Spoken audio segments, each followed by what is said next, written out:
یاسین جو نماز فجر کے بعد پڑھنی، اس کی اتنی اہمیت ہے کہ آیت اللہ وحید خراسانی آج بھی ہر نماز فجر کے بعد سورہ یاسین کی تلاوت ضرور کرتے ہیں، اور فرماتے ہیں کہ سورہ یاسین کو پڑھنے کے بعد، تعقیبات میں سورہ یاسین کو پڑھنے کے بعد اس کا ثواب حضرت زہرا سلام اللہ علیہا کی روح کو ہدیہ کرے۔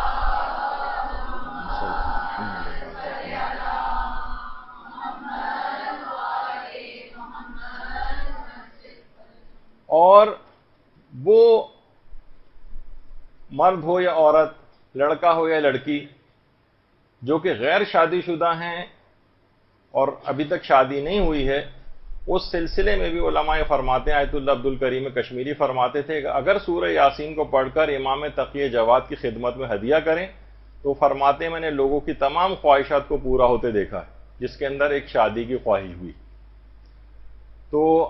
بہتر یہ ہے کہ اس سورہ کو پڑھنے کے بعد آیت اللہ وحید خراسانی حضرت زہرا کو ہدیہ کرنے کو کہتے ہیں، عبد الکریم کشمیری امام جواد کو ہدیہ کرنے کو کہتے ہیں، تو ایک سورہ پڑھنے کے بعد سورہ یاسین ان دونوں معصوم ہستیوں کو ہدیہ کر دیا جائے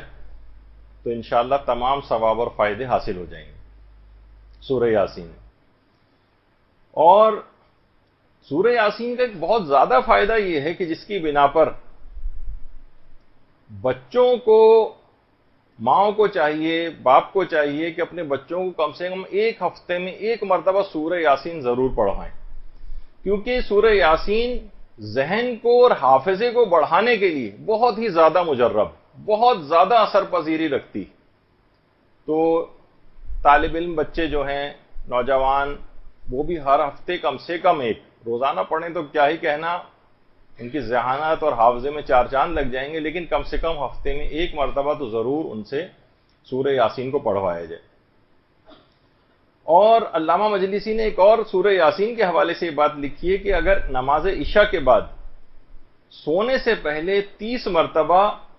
سورہ یاسین کی جو آیت نمبر 42 ہے، وَخَلَقْنَا لَهُم مِّن مِّثْلِهِ مَا يَرْكَبُونَ،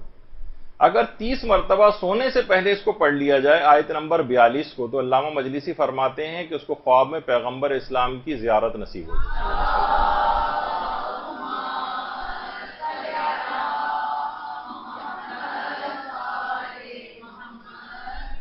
اور خاص طور پر سورہ یاسین کی آیت نمبر 68 جو ہے،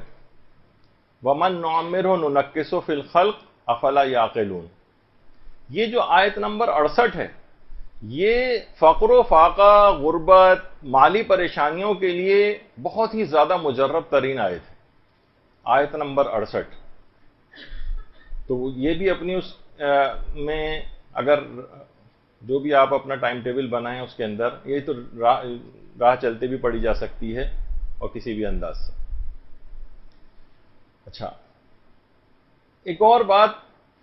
کہ علماء فرماتے ہیں کہ ویسے تو قرآن کی ہر آیت پر ایک فرشتہ موکل ہوتا ہے، ہر آیت کے لیے ایک الگ فرشتہ ہے جو اس آیت کے ساتھ ہوتا ہے، اس آیت کی جو اثر پذیری ہے اس کے اوپر عمل درآمد کرواتا ہے۔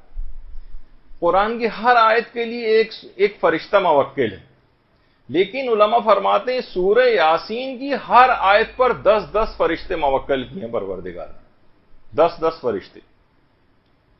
اور جس وقت آپ خاص طور پر تعقیبات میں یا نماز فجر کے بعد سورہ یاسین پڑھیں گے، ادھر آپ اس کو سورہ یاسین پڑھنا شروع کریں گے، ادھر فرشتوں کی صفوں کی صفیں وہاں پر آ کر لگنا شروع ہو جائیں گی، اور وہ سورہ کی تلاوت کرنے والے کے لیے استغفار کرنا شروع کر دیں گے۔ صفوں کی صفیں وہاں پر لگنا شروع ہو جاتی ہیں جہاں سورہ یاسین کی تلاوت ہوتی ہے، اور وہ اس سورہ کے قاری کے لیے استغفار کرنا شروع کر دیتے ہیں۔ اچھا، اس سورہ کی ایک اور خصوصیت یہ ہے سورہ یاسین کی کہ سورہ یاسین کو جتنا انسان پڑھتا جاتا ہے، یہ سورہ اپنے قاری سے بہت زیادہ مانوس ہو جاتا ہے، اس کا دوست بن جاتا ہے، اور یہ اس سے پھر کبھی جدا نہیں ہوتا۔ یہ ایسا رفیق اور دوست سورہ بن جاتا ہے کہ اس کے بعد قبر میں، قیامت میں، پل صراط پر، میزان، موقف، حتیٰ کہ جنت میں بھی یہ انسان کا دوست بن کر اس کے ساتھ رہے گا۔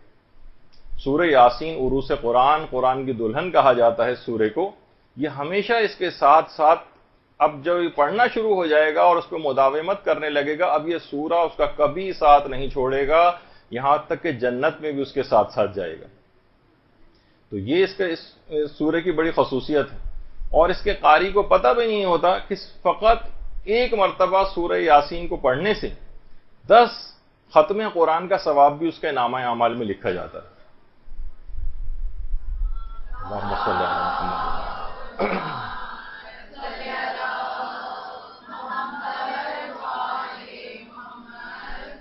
اچھا، سورہ یاسین کی خصوصیت اور بھی ہے. سورہ یاسین کی ویسے 83 آیات ہیں، یعنی اگر بسم اللہ کو آپ نکال دیں اور ملا لیں تو 84 بن جائیں گی. اس کی ہر آیت کی الگ الگ خصوصیات اور فضائل. ابھی آپ نے دیکھا کہ کوئی فقر و فاقے کے لیے ہے، کوئی کسی چیز کے لیے ہے، کوئی کسی چیز کے لیے ہے. اس کی جتنی آیات ہیں، ہر آیت کا الگ فائدہ ہے، ہر آیت کی الگ فضائل ہیں. وہ سب کے سب بھی آپ کو پورے سورہ یاسین کو پڑھنے سے حاصل ہو جاتے ہیں. اچھا، اب اس کا ایک اور خصوصیت یہ بھی ہے کہ جتنے بھی داخلی اور خارجی دشمن ہیں ان سے بھی بچاتی. ایک دفعہ روایت میں ملتا بھی ہے کہ کفار نے ایک دفعہ پیغمبر اسلام کے گھر کا گھیراؤ کر لیا تھا اور قتل کرنا چاہتے تھے. تو جبریل نازل ہوئے اور کہا کہ آپ سورہ یاسین کو پڑھیں اور سورہ یاسین کو پڑھتے ہوئے گھر سے باہر آئیں. پیغمبر نے سورہ یاسین کو پڑھنا شروع کیا اور جب یہ والی آیت پہنچی وَجَعَلْنَا مِن بَيْنَ أَيْدِيهِمْ سَدًّا وَمِنْ خَلْفِهِمْ سَدًّا فَأَغْشَيْنَاهُمْ فَهُمْ لَا يُبْصِرُونَ. تو جب پیغمبر نے آیت کو پڑھنا شروع کیا تو کسی شخص کو بھی پیغمبر نظر ہی نہیں آئے اور پیغمبر فوری طور پر وہاں سے نکل کر چلے گئے اور کسی کو ان داخلی اور خارجی تمام قسم کے دشمنوں سے یہ سورہ جو ہے وہ بچاتا. اور سیر و سلوک جو انسان کے عرفانی مراتب ہوتے ہیں اس کے اندر بھی یہ سورہ بہت زیادہ اثر پذیری رکھتا ہے. یہاں تک کہ ہمارے مجتہد گزرے شیخ مجتبیٰ قزوینی خراسانی، یہ اپنے شاگردوں کو کہتے تھے کہ سونے سے پہلے اگر کوئی سورہ یاسین پڑھے اور ایک خاص چیز کے ساتھ اضافہ کیا، انہوں نے اول و آخر میں 14 مرتبہ درود پڑھے. سورہ یاسین کے شروع میں 14 دفعہ درود، پھر سورہ یاسین، اور آخر میں 14 دفعہ درود. تو فرماتے تھے کہ اس میں سیر و سلوک کے راز پوشیدہ ہیں. راز یعنی کیا کیا اس کو روحانی طور پر نعمتیں اس کو ملیں گی، وہ تصور میں اس کے نہیں آ سکتی کہ وہ کتنا روحانی طور پر آگے بڑھتا چلا جائے گا. اس سورہ کی ایک اور خصوصیت یہ بھی ہے کہ گمشدہ چیزوں کی بازیابی کے لیے بڑا مجرب، خاص طور پر حضرت امیر المومنین علیہ الصلوۃ والسلام نے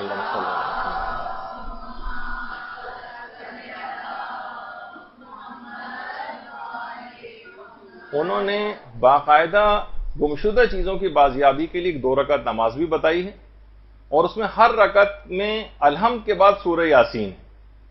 اور نماز کے بعد ایک دعا پڑھی جاتی ہے، یا ہادی الضالۃ رد علی ضالتی، اے گمشدہ چیزوں کی طرف رہنمائی کرنے والے میری گمشدہ چیز واپس لوٹا دے. اور جیسے ہی وہ اس نماز کو ختم کرے گا بہت ہی جلد اس گمشدہ چیز کی واپسی کے امکانات ہو جائیں گے.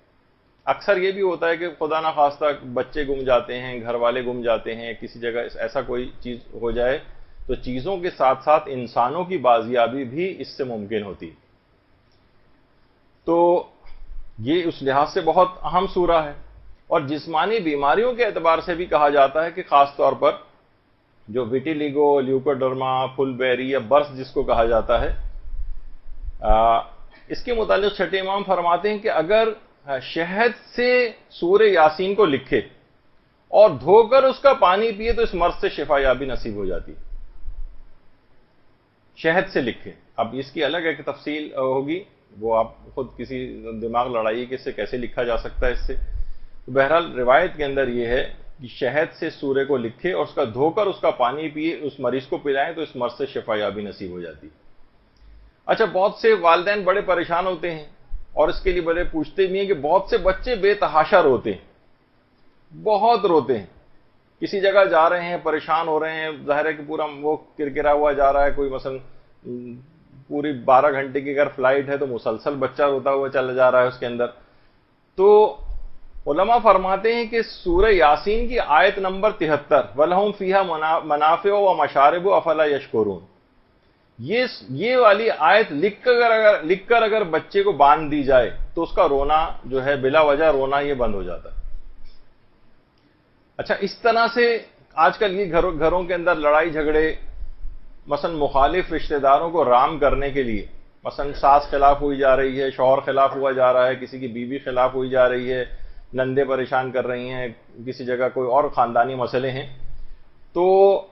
علماء فرماتے ہیں کہ 30 مرتبہ اگر روزانہ اس کی آیت نمبر 37 وَآیَةٍ لَهُمُ اللَّيْلُ نَسْلَخُ مِنْهُ النَّهَارَ فَإِذَا هُمْ مُظْلِمُونَ، آیت نمبر 37 کو اگر انسان خلوت میں پڑھے اور توجہ کے ساتھ پڑھے اور 30 مرتبہ روزانہ پڑھے تو اس کے جتنے بھی مخالف رشتہ دار ہیں وہ اپنی مخالفت کو ختم کر دیں گے. یہ بڑی مجرب، دیکھا آپ نے، ہر آیت کے لحاظ سے اس کے اندر ایک عجیب خزانے ہیں، اتنے مختلف قسم کے نوعیت کے کام. اب دیکھیں کہ کبھی بچہ رو رہا ہے تو اس کے لیے الگ ہے، اور فقر و فاقے کے لیے الگ ہے، اور جناب گمشدہ چیزوں کی بازیابی کے لیے الگ ہے، اور جناب رشتہ داروں کو رام کرنے کے لیے اس کے ایسے عجیب و غریب اس کے فضائل اور اس کے فائدے ہیں سورہ یاسین کے، کہ باقاعدہ علماء اور مفسرین سرگرداں اور حیران رہے ہیں کہ سورہ یاسین کے اندر آخر کون سی کوئی آیت ایسی ہے جو اتنے سارے فضائل اور اتنے سارے فائدے سورہ یاسین کے دلواتی. ابن عباس جو پیغمبر کے صحابی تھے وہ کہتے تھے کہ میں نے یاسین کے فضائل کے اندر بہت زیادہ غور کیا کہ کس آیت نے اس کے اتنے زیادہ فضائل بیان، اس کے فضائل جو ہے اس کے اندر پیدا کی ہیں. تو کا غور و فکر کے بعد مجھے اس آیت نتیجہ پتہ چلا کہ انما امرہ اذا اراد شیئا ان یقول له کن فیکون. یہ جو اس آیت کے اندر آیت آئی ہے یہ اس کے تمام اس قسم کے فضائل اور اتنے زیادہ مختلف الگ قسم کی نوعیت کے کاموں کی وجہ سے کہ پروردگار جب کسی امر کا ارادہ کرتا ہے تو وہ کہتا ہے کن ہو جا اور وہ چیز ہو جاتی. یہ کیونکہ اس کے اندر آیت ہے اس وجہ سے اتنے مختلف و نو قسم کے کام سورہ یاسین کے ذریعے انجام پاتے ہیں. تو یہ آپ نے دیکھا کہ سورہ یاسین کتنی زیادہ فضیلتوں کی حامل سورہ ہے. اگر کوئی روزانہ اس کو پڑھے نماز فجر کے بعد یا ہفتے میں کم سے کم ایک دفعہ پڑھے تو زندگی کے کتنے سارے کام اس کے کتنی آسانی کے ساتھ حل ہوتے چلے جائیں. تعقیبات نماز میں امام زمانہ علیہ السلام نے اللہم صلی علی محمد